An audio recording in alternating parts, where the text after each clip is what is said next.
This series is based on a true story. In the year 2019, Christine Barnett, a native of Indiana, is at the peak of her fame. She is presenting her new book on parenting. She has 3 sons, the oldest of whom, Jacob, was diagnosed with autism at an early age. Doctors said he might lose basic skills and even stop speaking. At one point, Christine was ready to believe the doctor's grim prognosis, but eventually she refused to give up and won that battle. Her speech is met with loud applause. Her son Jacob didn't just retain his ability to speak, he became a genius and began writing a dissertation on quantum gravity several years ago. The presentation is interrupted by the appearance of police officers who, right before the eyes of the stunned audience, arrest Christine for neglect of a dependent and conspiracy to commit a crime. Christine cries out in despair that she is innocent and that things are not at all the way they appear. The story then takes us back to the fall of 2010. Christine and her husband Michael are going through a rough patch. Christine now spends her free time working with troubled children, charging half as much as a regular school would. This helps her cope with the fact that she and Michael were never able to adopt a girl named Blanca. Her biological aunt had shown up at the last minute. But Christine tries to stay strong, knowing that her sons need her. Michael works a lot to support the family. He can't help but worry that 12-year-old Jacob is interested in nothing but physics. The boy behaves more like an adult than a child. Michael also doesn't like that his wife decided to donate their former foster daughter's belongings to charity without consulting him. In general, conflicts have become common in the Barnett household. Among other things, the couple often argues about parenting methods. Michael thinks it's wrong that Jacob hardly has a childhood, while Christine fully supports the boy's desire to pursue science. The next day, Christine calls her mother, Almeida, and shares her marital troubles. Christine is determined to make Michael happy again, while her mother believes that Michael is not the man Christine needs. He is also struggling with the fact that Blanca never became their daughter. Suddenly, Christine receives a call from the Christian shelter First Path. Sandy Mosley offers Christine guardianship of a 7-year-old girl with dwarfism from the CIS, Natalia Grace. If a family isn't found for her within 24 hours, she'll be transferred to a state institution. Natalia's previous family had mistreated her. Hearing this, Christine's heart breaks. According to Child Services, Christine is the ideal candidate for adoption. Filled with enthusiasm, Christine says she needs to talk to her husband and immediately goes to his workplace. The couple has been preparing for adoption for a long time, but Michael isn't sure they can handle a child with special needs, and he fears repeating the experience with Blanca. Christine says this is their chance to fill the emptiness in their hearts. They've always wanted a daughter. But Michael remains firm. Before leaving, Christine says maybe they're not supposed to save this girl, maybe she's supposed to save them. Michael works at Walmart. All day he can't get Christine's words out of his head, and when he sees Natalia's photo, he realizes this girl needs their love. Soon the Barnetts head to South Carolina to pick up the newest member of their family. Christine asks her sons to be patient, emphasizing that Natalia is different from other children. The couple believes this is the beginning of their new happy life. Sandy Mosley welcomes the Barnetts. They want to speak with Natalia's previous family, but Sandy says that's not possible. When Natalia walks in using a walker, she smiles and asks the couple if they will be her mom and dad. They happily say yes, if she'll let them. Christine gives the girl a cute stuffed bunny. Then the couple introduces Natalia to her new brothers, Ethan, Jacob, and Wesley. Over the phone, Sandy hadn't mentioned that Natalia has difficulty walking. Of course, that won't change the couple's decision, but they would have preferred to know all the details in advance. It's clear that Sandy wants to transfer guardianship as quickly as possible and is even willing to skip some formalities. The Barnetts are unpleasantly surprised when Sandy tells them they'll have to cover Natalia's previous family's insurance debt for her treatment. She's had several surgeries. The debt amounts to nearly $7,000. Michael says they don't have that kind of money. Sandy explains that in that case, Natalia will be transferred to an institution until they sort things out. In a private conversation, Michael tells his wife that they can't afford such expenses. When they once again see Natalia's innocent smile, they realize they can't just walk away. The girl already calls them mom and dad and looks at them with such love. Christine decides to allocate part of the money from her charitable foundation to cover the medical insurance debt. After all, this way she's saving the life of a child with disabilities. Michael fully supports the idea, and the family heads to an open-air cafe. Natalia seems wise beyond her years. Watching their sons play on the beach, the couple feels their hearts fill with joy. Natalia says she wants to go to the beach too.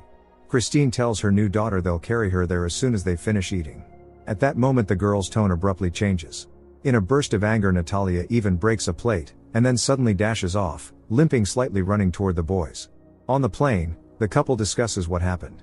Christine assures her husband that Natalia isn't faking her condition. She does not know how to walk, It's just difficult for her, which is common with dwarfism.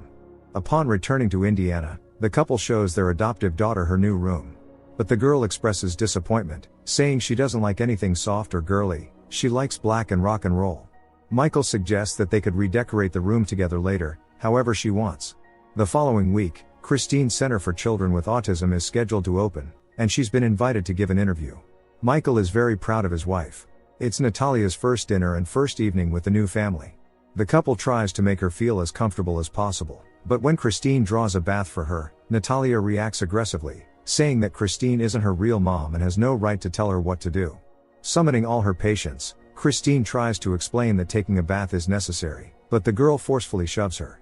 A few seconds later Natalia starts repeating "I'm sorry" and hugs Christine.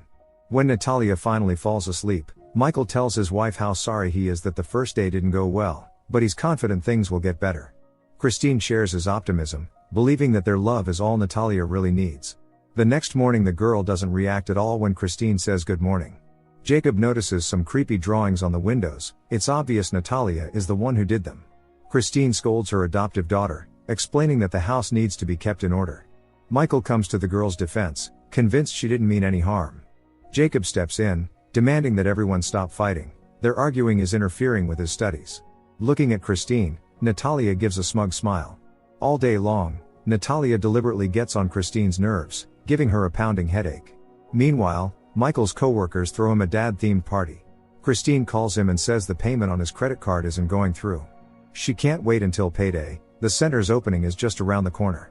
How is she supposed to explain the absence of sports equipment if it was part of the grant? Michael feels bad, but there's nothing he can do. Christine's friend Volika is happy to help. Christine doesn't mention Natalia's strange behavior, she only says what a sweet and kind girl she is. She also expresses confusion about why Natalia's previous family gave her up. Volika, being the mother of an adopted son herself, understands how difficult it can be. It takes time to connect with a child. Her words give Christine some hope, even though she doesn't say anything about her own problems out loud. That evening, Christine enthusiastically prepares dinner for Michael's return from work. But she senses that Jacob is upset. The boy admits that the changes in the family are hard for him. Christine knows her son will be okay, he's much more mature than his age suggests. And right now she really needs his help and support. The day of the center's opening arrives. Christine has always felt that her calling was to help children, and today is an important day for her. She's simultaneously preparing lunch for the reception and rehearsing her speech. Natalia walks into the kitchen and grumbles that she won't wear the stupid pink dress Christine gave her. Christine doesn't have time to argue, she's already nervous about the upcoming event. Suddenly Natalia says she wants to chop vegetables for the salad. When Christine tries to take the knife away, the girl becomes even more aggressive. When Michael walks in, Natalia says that mommy yelled at her and runs off crying. Christine tries to explain to her husband what happened and how frightened she is. The first guests arrive earlier than expected, which causes Christine to panic. She's behind on everything. Michael encourages her, saying she'll handle it all. Christine knows the event has to go perfectly. Michael's first priority is to check on Natalia. She asks if they're going to send her back to the shelter like the previous family did. Michael tells her they would never do that. In their family, love is unconditional, no matter who you are. All the donors are impressed by Christine's reception and her commitment to helping children. During her speech, Natalia walks onto the stage in that pink dress and begins acting like a well-behaved daughter. Christine and Natalia hug, melting the hearts of the audience. That evening after the event has ended, Christine thanks her husband for his unwavering support. It seems they've overcome the crisis in their marriage, and only good things lie ahead. At night, Natalia walks into their bedroom holding a knife. Frightened Christine reaches out to wake her husband, but Natalia quickly leaves. In the fall of 2019, Detective Brandon Drysdale comes to speak with Michael. He is now married to Jennifer. Detective Drysdale is there to hear the story directly from Michael. His divorce from Christine was scandalous, and their sons are currently with her. Christine hasn't spoken to Natalia in a long time. In fact, leaving them alone in the same room would be nothing short of a catastrophe. According to Michael, Christine is a psychopathic rescuer type who takes credit for the achievements of any child she's ever worked with. Shortly after Michael's conversation with the detective, the police arrest Christine. She says not a word Michael says should be believed, which ironically is exactly what he said about her. So who can be trusted? In the past, after seeing Natalia leave their bedroom holding a knife, Christine barely manages to stay calm. She goes to Natalia's room and searches for the knife. Natalia pretends she just woke up and claims she was never in her parents' room. Christine tries to speak as gently as possible, afraid of triggering another burst of aggression. Michael rushes in at the sound. Christine tells him she was just checking to make sure everything was alright. Michael starts to think Christine might be mentally unstable. Natalia always behaves like an angel in his presence, which only makes Christine seem more unstable in his eyes. In a panic, Christine goes to the kitchen to check that all the knives are in place. Maybe she really is going crazy? Michael assures her it was just a nightmare and that she's simply exhausted. But Christine feels there's no real connection between her and Natalia. It was different with the other children. Michael believes Natalia just needs time, maybe her past experiences have made it hard for her to trust people. The next morning, Christine is getting ready to enroll Natalia in school and take Jacob to a university interview. Despite his young age, he's been invited to Princeton. All morning Ethan can't find his favorite toy cow. Natalia refuses to wear the clothes Christine picked out for her. She wants Michael to take her to school, but he has to go to work. Michael does his best to cheer up his adoptive daughter, but when he sees Ethan's torn toy under her bed, he demands an explanation. Natalia says she was just playing and begs Michael not to tell Christine. Michael promises not to say anything, but only if Natalia finds the courage to tell her herself. Afterward, Christine takes Natalia to the school where Ethan and Wesley study. She tells the principal about the girl's difficult background, her diagnosis and years spent moving between shelters. The administration would like to review Natalia's case file, but the court process regarding her prior guardianship was sealed. Moreover, the girl has no documents at all, and the shelter has refused to provide any information, citing confidentiality. Nevertheless, the school agrees to admit Natalia to the first grade, on the condition that Christine provides her vaccination records within 2 weeks. At work, Michael gets a call from his wife. She says all of Natalia's vaccination dates have been erased for some reason. Christine also finds it strange that the paperwork came from New Jersey, even though they adopted Natalia in South Carolina. Why would the previous family transport the girl from one state to another just to give her up? Michael doesn't share his wife's concerns, convinced there's nothing to worry about. Christine stops by her center to make sure everything is running smoothly. Volika is actively involved. An article about Christine and her volunteer work is coming out soon. Christine tries calling the shelter they adopted Natalia from, but the number is no longer in service. When she Googles the name of the shelter, she finds a very low rating and terrible reviews. After that, Christine leaves Sandy a voicemail asking her to call back. During Jacob's interview at Princeton, Sandy finally returns Christine's call and advises her to stop asking questions and never to call this number again. Jacob is accepted directly into the university's second year. Christine is proud of her son, but her joy is interrupted by an urgent call from the school. Natalia hit several classmates with her walker. Christine insists that Natalia has no behavioral issues and that the other kids must have provoked her. But the principal remains unconvinced and suspends Natalia from classes until Christine provides all the necessary documentation. On the way home, Christine tries to talk to Natalia about what happened at school and what her life was like with her previous family. The girl snaps back, saying she doesn't have to tell her anything. At one point Natalia opens the car door while it's still moving. Christine hits the brakes and yells at her adoptive daughter, demanding that she never do anything like that again. Later, digging through the internet, Christine discovers that the very same adoption agency First Path is being sued for document forgery. Christine decides to write a message to a woman who also had a bad experience with First Path. But she keeps this from Michael and doesn't mention today's incident at school or in the car. When Jacob asks why she didn't tell his father the truth, Christine says she just wants to see Michael happy, he deserves it. That woman Justine replies to Christine's message and suggests they meet in person. This isn't a conversation for online chat. Before bed, Michael tells his wife how happy he is that Natalia has become part of their family. He's always dreamed of having a daughter. Christine carefully asks her husband to take Natalia to work with him tomorrow, saying she's too busy. And even though Michael is up for a promotion, he agrees and asks his pregnant co-worker, Jennifer, to keep an eye on Natalia. Without telling her husband, Christine meets with Justine, who shares her negative experience with First Path. As it turns out, the agency often forged documents, including birth certificates and medical records. Justine and her husband, along with several others, filed a class action lawsuit against the agency. Michael is very anxious about his upcoming meeting with management. He's worked so hard for this promotion. Following Justine's advice, Christine contacts Child Protective Services. The social worker reassures her that Natalia is just a regular girl with a difficult past. Often mothers give up children like her right at the hospital. That's likely what happened with Natalia. Christine seems comforted by these words, but the social worker refuses to provide any personal information about Natalia, citing confidentiality laws. At the very least, the issue with the documents is finally resolved. Michael enthusiastically shares his sales boosting strategy with the store manager, but instead of the promotion he was hoping for, he receives devastating news: the store is closing, and after a big clearance sale, the entire staff will be laid off. On the way home, Michael blasts loud music in an attempt to drown out his overwhelming anger. He also asks Natalia not to tell her mom about the layoff just yet, he'll do it himself when the time is right. Natalia promises to keep quiet. At home, Christine shares some good news: the paperwork is finally sorted out, so Natalia will be able to return to school soon. Natalia reacts aggressively, screaming that she doesn't want to go to school, she wants to go to work with Daddy. She lies and says he got a promotion. Michael is so caught off guard that he doesn't find the courage to tell his wife the truth. The next morning Christine is awakened by a call from Valika. She says the article about Jacob, the young genius, made the front page. The couple is extremely proud of their son, but Christine is slightly disappointed that her autism center only got one line in the entire piece. Valika reassures her, saying it's still great publicity for the center. Christine runs to Jacob's room to congratulate him, when suddenly Ethan screams, someone has scattered thumbtacks on the porch, and he got hurt. Christine has no doubt that Natalia is behind it. The Barnetts are visited by Christine's mother, who treats Natalia's behavior as nothing more than childish mischief, just like Michael does. They're both convinced that Christine is as always overreacting and seeing things that aren't there. Noticing that one of the kitchen knives is missing, Christine rushes to Natalia's room and starts tearing through her belongings.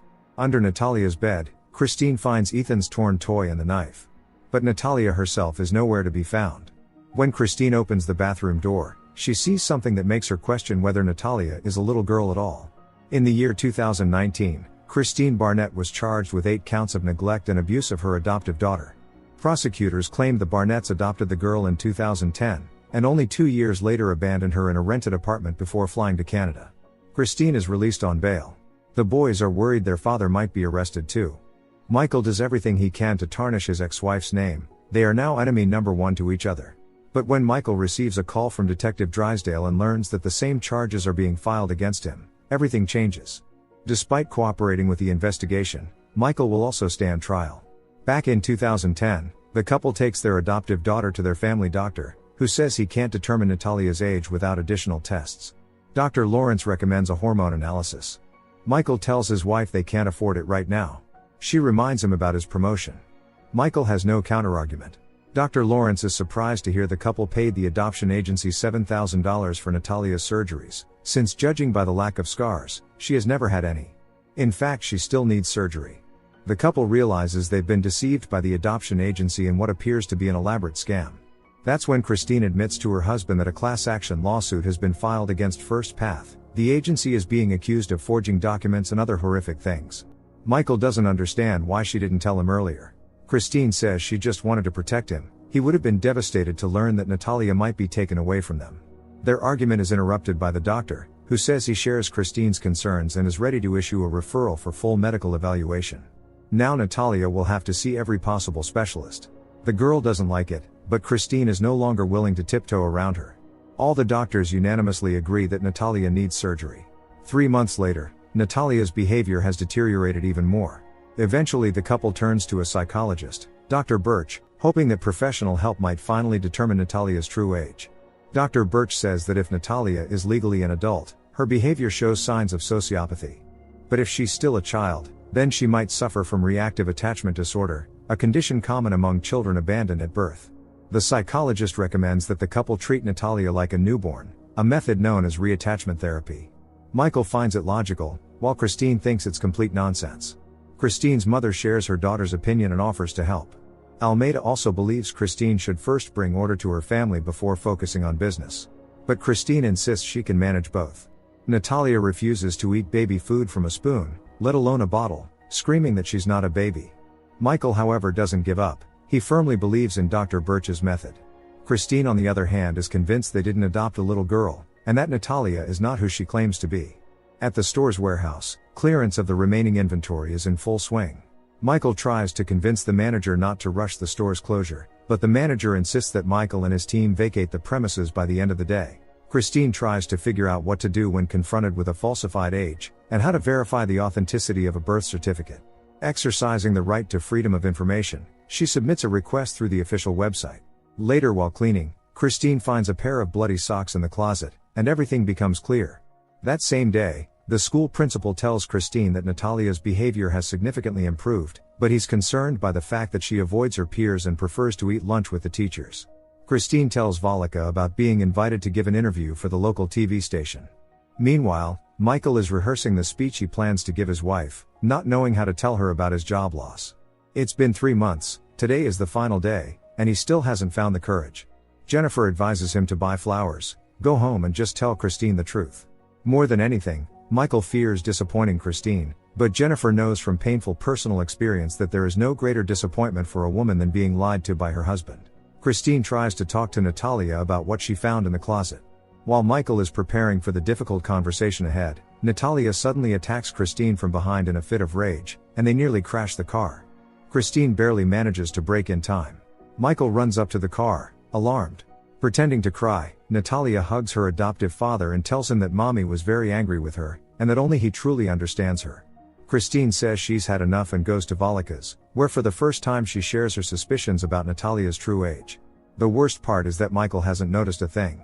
Valika suggests Christine check out a popular website about child and adolescent psychology. Christine gives the local TV channel interview alongside Jacob. She tells the story of how all the doctors once said Jacob would never even speak, but she proved them wrong. Later, while Christine is preparing dinner, Jacob comes up to her and says he no longer wants to take part in any interviews. He's tired of all of it. Michael and Natalia return home. Losing her patience, Christine asks her husband to stop indulging their adoptive daughter's manipulations and insists that Natalia stop pretending to be a child. But Natalia continues pushing Christine's buttons, causing Michael to question his wife's sanity. Christine declares she's done playing these games and walks away. Later, Christine tells Natalia that from now on, she will have to earn every privilege through good behavior and helping around the house. Today that means cleaning the kitchen. Any disobedience will have consequences. Unaware that Christine is recording her, Natalia says she's not afraid of her. She also says that Michael lost his job and that the store was closed. At first Christine thinks Natalia is lying, but after looking it up online, she confirms that Natalia was telling the truth. Michael comes home, but Christine doesn't have a chance to say anything because he hands her a letter from security services. And now Christine has a bigger problem than just her husband's lie. While cleaning, Natalia sprays cleaning solution into Christine's coffee but insists it was an accident. Christine is convinced that Natalia tried to poison her. Michael defends his adoptive daughter, telling Christine she's lost her mind. That's when Christine shows him Natalia's documents, sent from security services. The photo on the birth certificate doesn't match Natalia's appearance, which means she stole someone else's identity. Natalia denies everything, having completely won Michael's trust.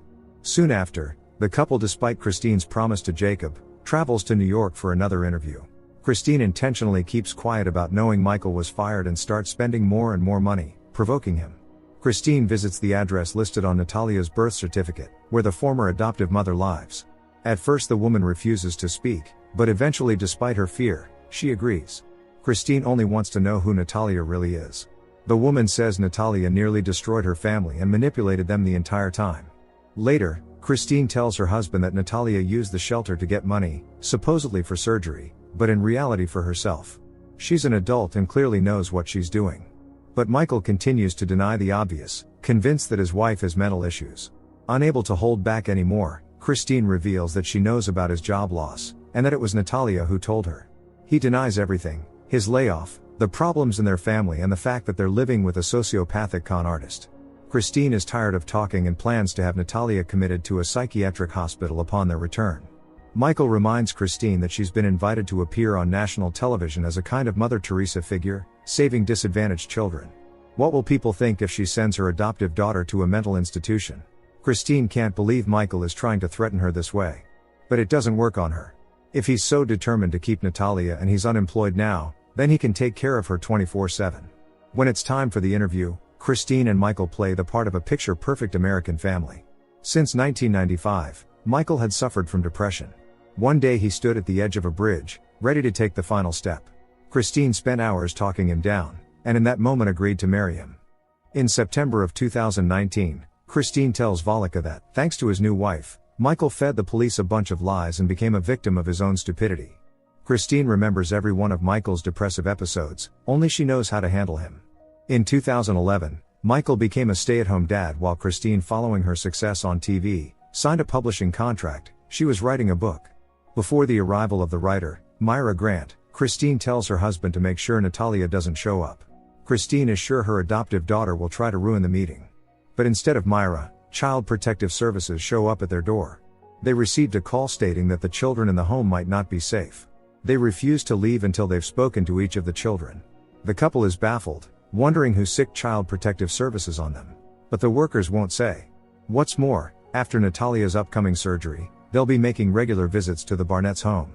By the way, it was Natalia who said she needed the surgery. Christine is convinced Natalia called Child Protective Services herself, while Michael dismisses her concerns as absurd. The meeting with Myra goes well. Soon after, Natalia undergoes the surgery, which turns out to be very expensive. From the outside, the Barnetts look like the perfect family, but no one knows what really goes on behind closed doors. The couple argues constantly, and the cause of every fight is Natalia.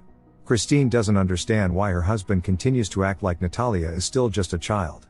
Work on the book Christine and Myra are co-authoring is in full swing. Myra expresses interest in visiting the Barnett home, for full immersion. Christine quickly texts Michael, telling him to get Natalia out of the house immediately. When they return, Christine keeps praising her husband to Myra, talking non-stop about how lucky she is and how happy their marriage is. Suddenly frightened Jacob runs in and tells his mother she needs to see something. They all rush outside and see Natalia throwing Wesley's toys onto the road. It turns out Michael wasn't watching Natalia. Christine didn't want Myra or anyone to see Natalia, but now it's too late. She begs Myra not to mention Natalia in the book. She worries that it might discourage, rather than inspire, people considering adopting children with disabilities. 2 years have passed since Natalia began living with the Barnetts, and Christine is done. She tells her husband she's taking the boys and leaving. Natalia is a danger to them, and she belongs in an institution. Michael argues that you can't just abandon people because they've suffered. But Christine is resolute. She takes the boys and moves in with her mother, while Michael is left alone with Natalia. He's convinced his wife will be back soon. To cope with everything, Michael resumes his medication. He misses Christine, but she's ignoring his calls. Michael leaves her a voicemail, saying he has a job interview tomorrow. He also says he can't find his lucky tie, the one from their wedding. Hearing this, Christine can't help but smile. Meanwhile, Michael tries to pull himself together. He asks Natalia to promise that she won't act out tomorrow when he has his interview. The next day, Michael begins the video interview, when suddenly the doorbell rings. He has to interrupt the call and is shocked to find a police officer at the door. It turns out Natalia called 911 because she wanted pizza. Confused, Michael explains to the officer that his wife recently left him, and now he's a single father. It hasn't been easy. The officer advises Michael to get his life in order, then leaves. Of course, Michael blows the interview. He demands an explanation from Natalia. She says she was just bored.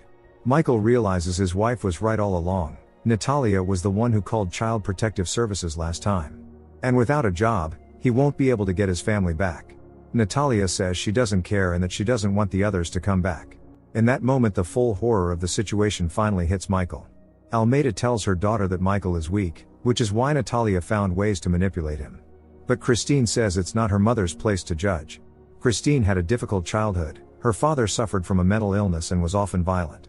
She still holds resentment toward her mother, who tried to preserve the family at all costs instead of divorcing, forcing her daughter to suffer. Suddenly, Michael and Natalia show up. Christine asks Natalia directly what she wants. Money? Why does she keep tormenting their family? The boys ignore their father and don't even hug him. Suddenly, Christine starts screaming for help. Natalia shoved her straight into the electric fence. They even had to call an ambulance. Christine can't understand what else needs to happen for her husband to believe her. Does someone have to die? Through tears, Michael tells Christine he believes her. He just wanted to keep the family together and didn't want to admit that Natalia is a dangerous psychopath. Christine agrees to return home with the boys under one condition. Michael must take Natalia to a children's home right away. But things don't go as planned. The facility is full and they're referred to another location, which won't be available until the next day. The couple has no other choice but to lock Natalia in the garage for the night. She bangs on the door aggressively, demanding to be let out. All night the couple lies awake, afraid that Natalia might somehow escape. She screams nonstop, threatening to hurt the entire family. Christine asks her husband to go calm Natalia down before the neighbors hear. Suddenly the lights go out. Maybe it's because of the storm. Jacob finds it suspicious that Natalia suddenly went quiet. Then the doorbell rings. It's the police. A neighbor filed a complaint about screaming coming from the Barnett's house, and Detective Taylor wants to take a look around. The couple admits they had to lock their adoptive daughter in the garage because she's a sociopath pretending to be a little girl. Naturally, the detective finds it hard to believe. Christine asks her husband to bring the folder with Natalia's documents, proving she stole someone else's identity. Before Detective Taylor enters the garage, Christine says she understands how this looks, but she's only trying to protect her sons. In fact, Natalia has taken their family hostage. Detective Taylor enters the garage and sees Natalia cowering in the corner. As expected, Natalia tells the officer her adoptive parents abused her. But after reviewing the documents, the detective becomes convinced that Natalia isn't who she claims to be. He is the first person to believe the Barnetts, and he advises them to petition the court to have Natalia's birth date legally corrected. That way she can be declared an adult and mentally unfit, and unable to deceive other families. Detective Taylor even has a lawyer friend who can help with the process. Hearing this, Michael and Christine finally see a glimmer of hope and act without delay. A medical board determines that Natalia is already an adult. The Barnetts file a petition in court, which is ultimately approved. The couple decides it's time for Natalia to live on her own and rents an apartment for her, making sure she has everything she needs. They remain her legal guardians, so they continue paying her bills and check in on her occasionally. Natalia is now officially 22 years old and free to live however she wants. Yet she doesn't even thank them for everything they've done. It was far easier for her to stay a child legally. In the present, Detective Drysdale interrogates Natalia, who says everything happened in 2013, a year after Christine and Michael kicked her out. Detective Drysdale wants to know why the Barnetts decided Natalia should live on her own. Natalia admits she hid knives, constantly lied and had violent outbursts. As the interview goes on, the detective begins to feel more and more like he's dealing with a sad child who became the victim of cruel people. Back in early 2012, Natalia cries as she's left alone in the rented apartment. She runs after the Barnetts' car, begging through tears for them not to leave. But it doesn't make them turn back. Feeling betrayed, Natalia starts throwing things around the apartment, convinced she's been treated unfairly. Deep down, Natalia wants to return to the Barnetts, but one way or another, she'll have to get used to this new life. Her fridge is full of food, but no one will cook for her anymore. She absolutely hates it, and on top of that, she can't even reach the upper shelves. She drags over a chair but finds only grains and canned goods, no ready-to-eat food. Natalia doesn't even know how to use a can opener. Only by the end of the day does she manage to eat something. All week Natalia survives on frozen meals and cereal. The entire apartment is already cluttered with empty cans and boxes. She doesn't bother to clean up at all. Even getting into the bathtub becomes a challenge for her, as do many other everyday tasks that most people take for granted. When Natalia once again tries to open a can of food, she injures her hand and starts crying. She feels helpless, not knowing what to do. Eventually Natalia runs outside, pleading for help from anyone, but there's no one around. She enters a neighboring apartment and, spotting some donuts, begins devouring them hungrily. The owner of the apartment, an elderly woman named JJ, mistakes Natalia for a child and asks where her mother is. Natalia explains that she's actually 22 years old, she just looks like this. JJ is confused, unsure of how to react to the situation. Natalia begs her not to call the police and asks to use the phone. The problem is, Natalia doesn't know the Barnetts' home number, and she doesn't have a cell phone. JJ finds the Barnetts' number in an online phone book, but no one answers. Natalia doesn't leave a voicemail, assuming she's clearly no longer wanted in that family. JJ tries to comfort Natalia, telling her not to let the distance between her and her family grow even wider. She also offers to help clean the wound on Natalia's hand. Later, Natalia sees an interview with Christine on TV, where she talks about her new book. Christine says that every child deserves love. The next day Natalia goes to the library to find the book. The librarian doesn't take her seriously. Natalia faces the indifference of the outside world, but that's not even the worst part. What truly upsets her is that Christine doesn't mention her at all in the book. This drives Natalia into a rage, and she tries to steal the book, but a librarian stops her. She insists that her mom wrote the book and that she's really 22, but no one believes her. In a burst of anger, Natalia hits the librarian hard and runs off. At home, flipping through the book, she screams about how much she hates Christine. And yet deep down Natalia desperately wants to return to the Barnetts. When the power goes out, Natalia hides under a blanket in fear. She's not ready for life on her own. In the morning there's a knock at the door. It's Michael. He's heard about Natalia's outburst at the library and tells her she needs to get her act together. Christine doesn't know about it because she's currently on a book tour. Natalia denies doing anything wrong. Michael is appalled by the mess in the apartment. Doesn't she realize the trash needs to be taken out? Seeing Christine's book on the table, Michael realizes Natalia really had been at the library. He also calls the utilities department and clears up the issue. The electricity was shut off by mistake. After stocking the fridge with groceries, Michael records a video of the terrible mess in Natalia's apartment, then prepares to leave. Natalia begs him to stay, not understanding why they don't love her, especially since Christine wrote in her book that all children deserve love. Michael tells Natalia that she's not a child anymore, and they're not falling for it. They were ready to give her love and care, but in return she nearly destroyed their family. He asks her to think about that and walks out. Natalia eventually decides to clean up and take out the trash. She also tries to care for her hygiene, hoping to become a better person. She believes she has to earn the Barnett's love. Later, Natalia goes back to visit her neighbor JJ, whose grandson Kaitan is staying with her. Natalia asks JJ to let her borrow the phone again. But Natalia still can't reach anyone. JJ, exhausted after working a night shift, goes to sleep. Kaitan says he misses his mom a lot, but she has her own life. Natalia understands how he feels. She hopes that one day Christine will let her come home again. Kaitan suggests they go ride the bus. Together they goof off, joking about the other passengers.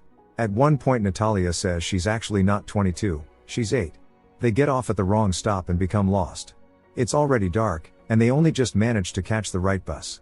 Kaitan is afraid his grandmother will be mad. Looking out the window and spotting the Barnett's house, Natalia leads Kaitan there, promising that there's a game console and lots of snacks inside.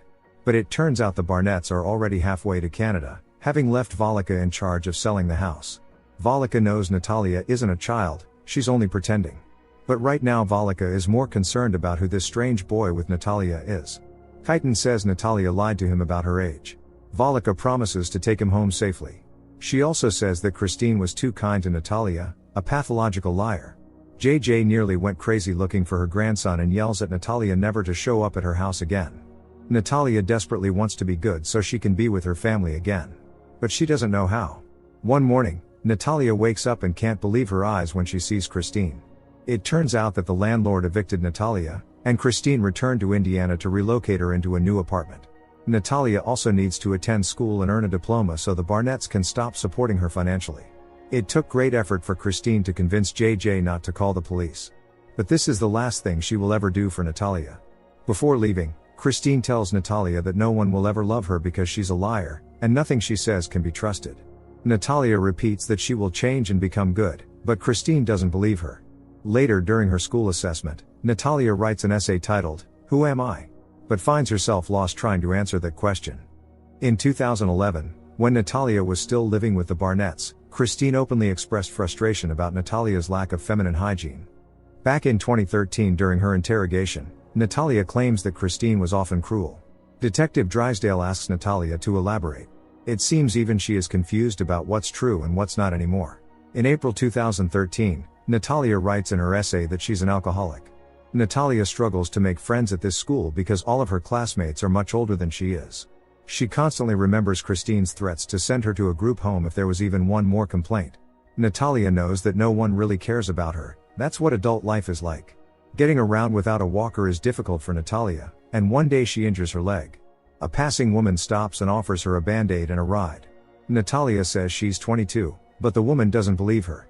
Eventually Natalia agrees to take the ride. The woman introduces herself as Cynthia Mans. Natalia tries to stay calm and be as polite as possible. Cynthia is the first person in a long time to show compassion toward Natalia. Cynthia still can't believe the girl is actually an adult.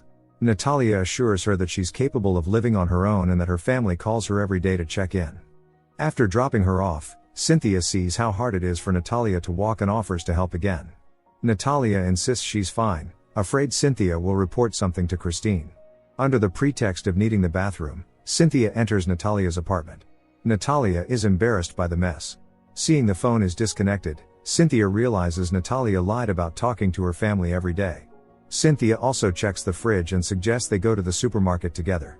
Natalia awkwardly says she has no money, only a food stamp card, but Cynthia encourages her not to feel ashamed, many people use them.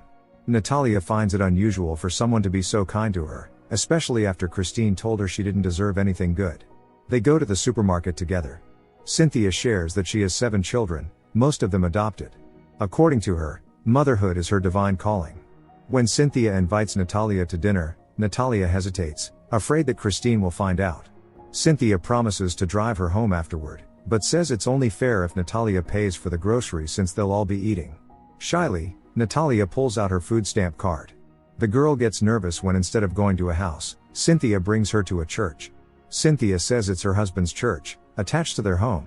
The house is full of kids, and Cynthia introduces Natalia to all of them as her new friend. One boy says Natalia smells bad. The kids haven't seen so much food in a while. Cynthia invites Natalia to help her prepare dinner. Soon Cynthia's husband Antoine, a pastor, joins them for dinner. He asks everyone to hold hands and say grace. Then he jokes that they must have won the lottery, because how else would they have gotten so much food? When people ask about her age, Natalia always answers the way Christine told her to. After dinner, Cynthia invites her to stay for a movie. Natalia politely declines, but Cynthia insists, promising to drive her home afterward. The sight of a happy family makes Natalia smile, and she doesn't notice when she dozes off. When she wakes up, she hears Cynthia and Antoine talking. They don't believe she's 22, even though that's what her ID says. Cynthia also senses that Natalia is deeply afraid of her mother.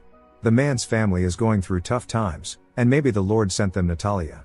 After all, she did pay for the groceries. In the morning, Cynthia wakes Natalia and says it's time for church. Natalia says she needs to go home, but Cynthia tells her that can wait. Natalia attends church with Cynthia's family. Antoine addresses the congregation, saying that everyone deserves God's kingdom. Instead of taking Natalia home, Cynthia takes her to the hospital. Natalia refuses to go, saying she hates doctors, but Cynthia insists. Eventually Natalia gives in. The doctor cannot make a definitive assessment of Natalia's age because there is no access to her medical records. Cynthia lies to the doctor, claiming to be Natalia's mother, but the doctor quickly realizes something is off. Nevertheless, she agrees to perform an X-ray. Later, Cynthia asks Natalia about her disability benefits, which are currently going to the Barnetts. Cynthia suggests transferring the benefits to herself, which makes Natalia lose her temper, realizing Cynthia may be doing all this for personal gain. Natalia manages to regain control. She repeats that she is 22 and doesn't need an adult guardian. Realizing the situation is complicated, Cynthia asks Natalia for a favor, to live with them for a while. Cynthia's family is truly struggling financially. Natalia agrees, but she fears Christine might find out. Soon Natalia and Cynthia go together to social services to transfer the benefits to Cynthia. Day by day, Natalia's anxiety grows. She constantly feels like Christine is nearby. After reviewing the X-rays, the doctor concludes that medically, Natalia is still a child and calls Detective Brandon Drysdale, who accuses Cynthia of fraud. This isn't the first time Cynthia has taken in disabled individuals for their benefits. Cynthia Mans denies everything, insisting she only wants to help this poor girl. Detective Drysdale asks Natalia to be honest about who left her in that apartment. In a panic, Natalia says she's 22 and has a mental disorder, but no one believes her. Brandon tries to calm Natalia down, but she keeps repeating that it's all her fault. The Manses are not charged. Detective Drysdale gives Natalia his card and asks her to call when she's ready to talk. He genuinely wants to help. All this time Cynthia has been getting calls from the same number. When she finally answers, she hears the voice of a woman who introduces herself as Christine Barnett. Christine has learned that the Manses took Natalia in and claims she is very dangerous. Christine urges Cynthia to return Natalia to her apartment as soon as possible before someone gets hurt. In a panic, Natalia runs away from the Manses' car, recalling all the times Christine was cruel to her. Christine often used questionable parenting methods to teach Natalia lessons. She even made Natalia walk barefoot down the street. After such walks, Natalia's socks were always soaked in blood. Despite everything, Cynthia finds Natalia and hands her a juice box. Natalia asks what Christine told her. Cynthia replies that Christine said a lot, like how Natalia tried to hurt them and even tried to steal her husband. Barely holding back tears, Natalia says it's disgusting and never happened. She admits she could be mean to others at times, but Christine was far worse. Cynthia believes Natalia and invites her back. Cynthia feels Natalia just needs love. All her foster families abandoned her, but Cynthia says she would never do that. Crying, Natalia hugs Cynthia. Now Natalia feels like part of a family, but she can't shake the thought of calling Detective Drysdale. In September 2012, while staying in a psychiatric hospital, Natalia tells her roommate about a sad girl named Oksana whose mother died.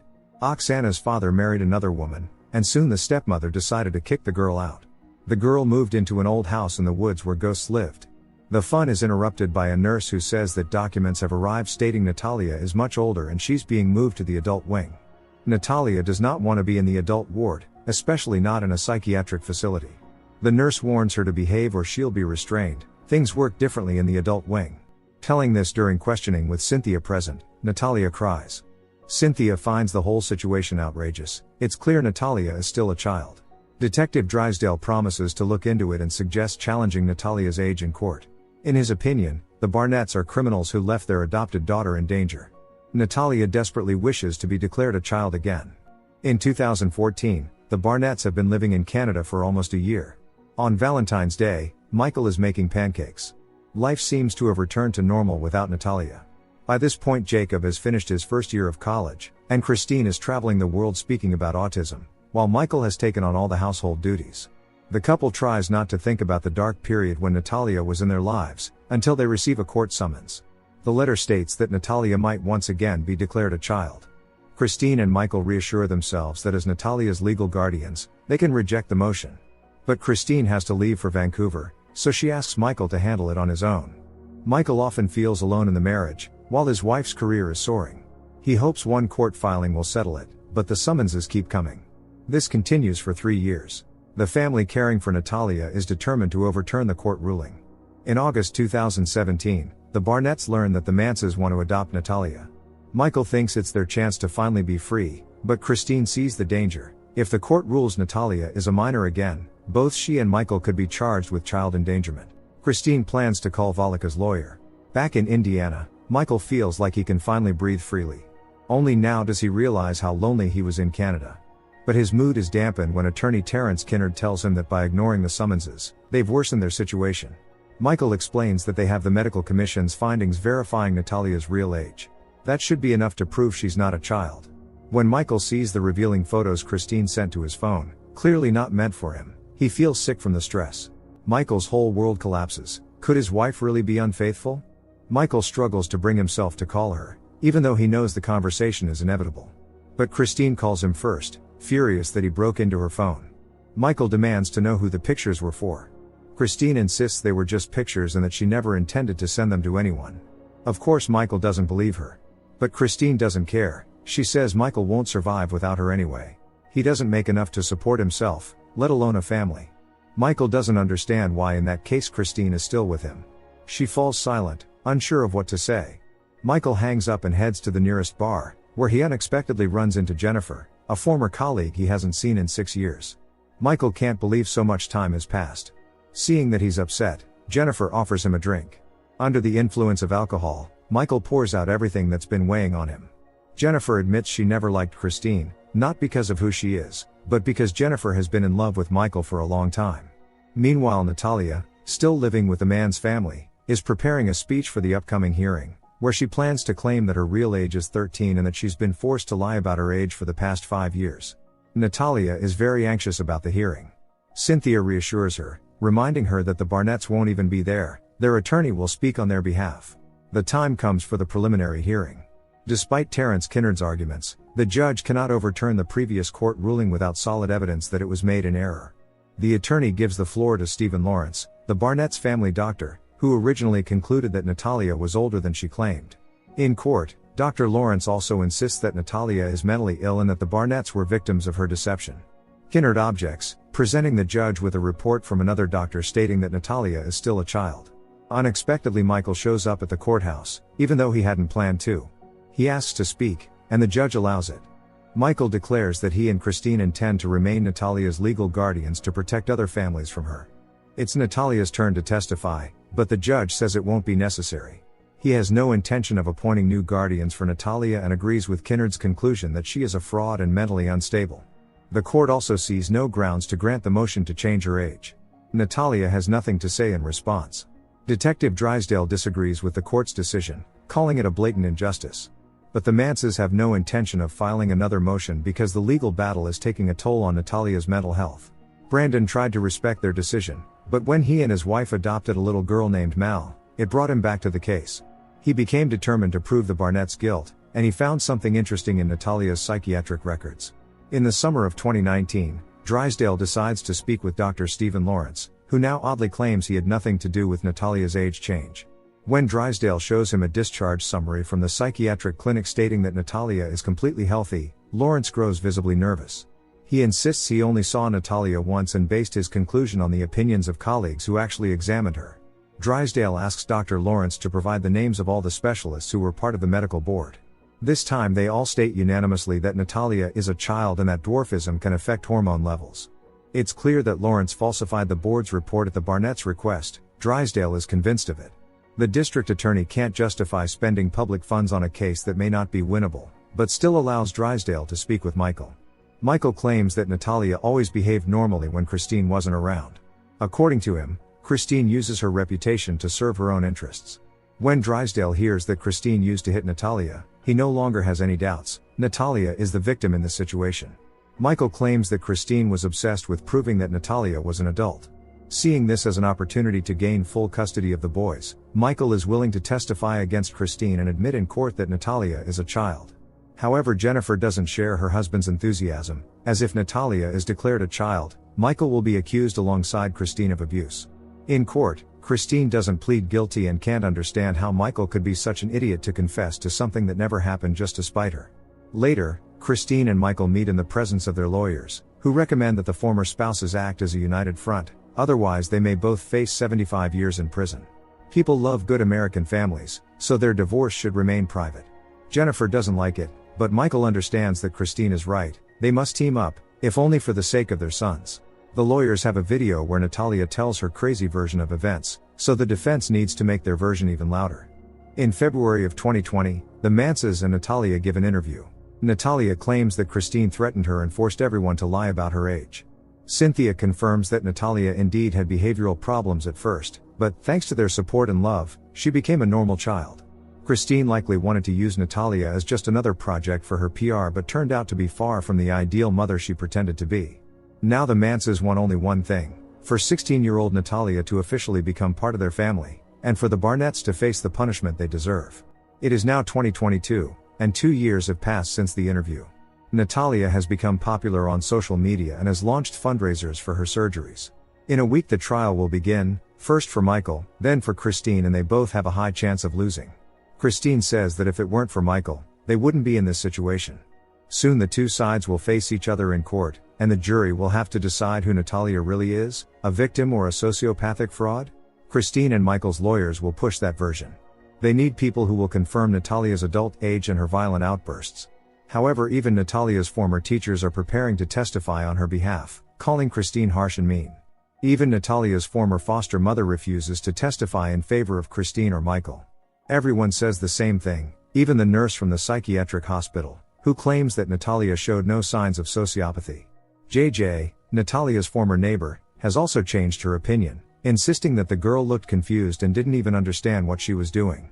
Most of the witnesses speak in Natalia's favor, but the prosecution still needs a simple and clear explanation for why seemingly respectable people like the Barnetts did such horrific things. That's why 2 days before the trial, the prosecutor requests Christine's social media messages. Michael feels cornered. Kinnard offers a backup plan. If the court offers Michael immunity in exchange for testifying against Christine, he should definitely take it. Michael isn't sure he's ready to go that far. After all, Christine is the mother of his children.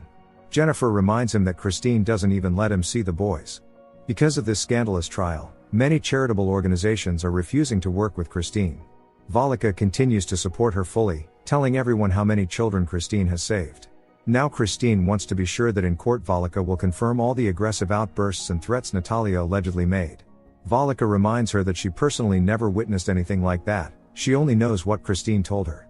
When the Barnetts' messages are added to the case file, they become the most compelling piece of evidence against them. In their messages to each other, Christine and Michael repeatedly insult Natalia, calling her a freak and using similar slurs. Their situation worsens further. Their chances of winning the case are rapidly shrinking. Brandon Drysdale gives Natalia a printout of the messages exchanged by her former adoptive parents, filled with cruel remarks about her. It's painful to read, but at the same time it may help her case in court. Brandon is firmly on Natalia's side, believing she is the victim of abuse. Christine senses that her ex-husband is now primarily looking out for his own interests. Michael admits that the prosecution might offer him a deal, and he still doesn't know how he'll respond. Christine refuses to believe that Michael would send the mother of his children to prison, and she suggests he come over to her place so they can talk things through. For the first time in a long while, Michael sees his sons, and he barely recognizes them. They've grown so much. But the boys aren't in a hurry to run into his arms. Christine asks Michael to go upstairs. There, he overhears the boys complaining about his presence, because Christine had told them he used to hit her. Michael starts to doubt whether everything Natalia said was a lie. Could she really have made it all up? He begins to realize that he may have been a victim of Christine's manipulation all these years, and suddenly he has a panic attack. Only Christine knows how to calm Michael down.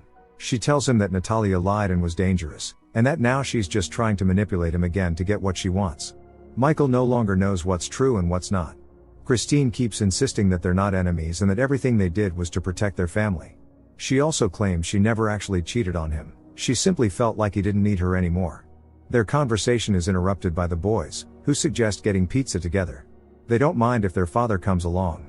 The family sits down together, just like in the old days, though the boys still hold a grudge against their dad. Suddenly Michael gets a call from Kinnard with bad news. Natalia's biological mother has come forward, confirming that Natalia is indeed a child. For Michael and Christine this is a disaster. Michael tells Kinnard he'll take the deal if he has no other choice. That's how Natalia finds out that her biological mother abandoned her at birth due to a severe medical condition. Cynthia and Antoine had wanted to spare their adoptive daughter from this painful truth, but on the other hand Natalia has the right to know. The day of Michael's trial arrives, a day that will be pivotal for everyone involved. At last the court will decide who's telling the truth, Natalia or the Barnetts? Kinnard is late, making Michael anxious. But eventually Kinnard appears with a folder in hand. The Manses' attorney requests a postponement to allow time for a DNA analysis that would prove Natalia was born in 2003. Kinnard objects, pointing out that the Manses had the chance to contest Natalia's age back in 2017 but chose not to. The court therefore denies the motion to have Natalia recognized as a child, but the other charges remain. No one saw this outcome coming. The court gives both parties until after lunch to revise their strategies. After that, a new order will go into effect. In court neither Natalia's age nor any details about her adoption may be mentioned. The prosecution scrambles to form a new strategy. At this point the only charge they can pursue is that the Barnetts abandoned a disabled adult and left her in danger. The court session resumes. Michael pleads not guilty. The jury must now decide whether Natalia was capable of living independently. However, since it is now forbidden to mention that Natalia is a child, all witness testimonies are ruled inadmissible. To the court, Natalia is a person born in 1989. The jury returns a verdict, finding Michael not guilty on all counts. Later, Natalia accuses Cynthia of refusing to file an appeal in 2017, even though she had the chance. Now Natalia is officially 33. She yells at Cynthia, saying she's just like Christine, or maybe even worse. To her, Natalia was just a project to make herself feel better. Cynthia knows these are words said in anger, and it doesn't make her love Natalia any less. But Natalia insists that she is a grown woman now and that only she gets to decide what to do with her own life. Christine is happy that it's all over and intends to go back to saving children. However, the public now sees her as a monster. Even Volika has started to doubt Christine's side of the story, because it's impossible not to notice how much taller Natalia has grown and how she now looks like a young woman. What if Christine was wrong? To be honest, not a single witness had testified in her favor. Christine never expected betrayal from Volika of all people. When Michael sees Natalia at his doorstep, he's completely stunned. Natalia asks for just a minute to talk. She wants to know if he truly knew she was a child all along. Michael says that both of them were victims of Christine's manipulation for all those years. They were in the same boat. But Natalia still doesn't understand how Michael could have known the truth and still done nothing. Jacob remembers how his mother treated Natalia cruelly, and now he doesn't know how to live with that. Christine tells him to stop talking about it. The trial is over. Natalia asks Michael why they adopted her in the first place. Michael replies that he always dreamed of having a daughter. And he truly believes he did everything he could to protect Natalia. But she doesn't want to hear excuses, she just wants him to admit what he did. Christine and Jacob suddenly show up and are shocked to see Michael and Natalia together. Christine is out of money and doesn't even have a place to sleep. But Michael refuses to let his ex-wife stay with him and Jennifer. Jacob sees this as a chance to ask Natalia for forgiveness. He regrets not trying to protect her, but he was just a kid too. Natalia says she doesn't blame him. Jacob refuses to go with his mother to his grandmother's and chooses to stay with his father. Brandon offers Natalia a ride. He keeps wondering if Christine truly believes her own madness. But then again, what difference does it make, if others believe it too? Michael honestly doesn't know how he'll live with what he's done. Christine is now completely alone. To many, she's no longer a savior but a monster. Brandon feels like he failed Natalia, but she knows he did everything he could. Natalia returns to her adoptive family, where she's always welcome. Many people online continue to support her, calling her incredibly brave and strong. Then a voiceover explains that shortly after filming this series, Allegations of abuse surfaced against Antoine and Cynthia Mans. They deny everything, just like Christine Barnett. In 2024, with the help of a lawyer, Natalia received a U.S. passport. Her official date of birth is now September 4, 2003, which means she is only 21 years old.